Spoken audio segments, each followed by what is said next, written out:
ছাত্র শিবির এবং বৈষম্য বিরোধী ছাত্র আন্দোলনের কথিত কিছু শিক্ষার্থী কুয়েটে ছাত্রদলের নেতাকর্মীদের উপর সন্ত্রাসী হামলা চালিয়েছে বলে অভিযোগ করেছে জাতীয়তাবাদী ছাত্রদল। বিকেলে ঢাকা বিশ্ববিদ্যালয় টিএসসিতে এক সংবাদ সম্মেলনে এ অভিযোগ করেন সংগঠনটির নেতারা। এ সময় কুয়েটে হামলার ঘটনায় জড়িতরা ছাত্রদলের কর্মী নয় মন্তব্য করে তদন্ত করে জড়িতদের বিচারের দাবি জানান তিনি। নাজিবুর রহমানের রিপোর্ট। সোমবার কুয়েট ক্যাম্পাসে ছাত্র রাজনীতি নিষিদ্ধের দাবিকে কেন্দ্র করে বৈষম্য বিরোধী ছাত্র আন্দোলন ও ছাত্রদলের কর্মীদের মধ্যে সংঘর্ষের ঘটনা ঘটে। পরে অভিযোগ পাল্টা অভিযোগে উত্তাল হয় বিশ্ববিদ্যালয় ক্যাম্পাসগুলো।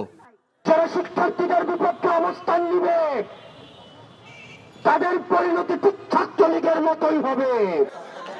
এমন পরিস্থিতিতে কেন্দ্রীয় ছাত্রদল বুধবার বিকেলে টিএসসিতে এক সংবাদ সম্মেলনের আয়োজন করে স্পষ্ট করেন ছাত্রদলের অবস্থানও।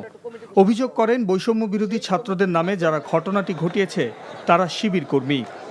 বৈষম্য বিরোধী ছাত্রদলের যে আহ্বায়ক আমরা তাকে শিবিরের নেতা হিসেবেই জানি এবং ক্যাম্পাসেও গতকাল যারা হামলা করেছে তাদের সবাইকে শিবিরের নেতা হিসেবে জানে এবং বিনা কারণে কোনো কারণ নেই।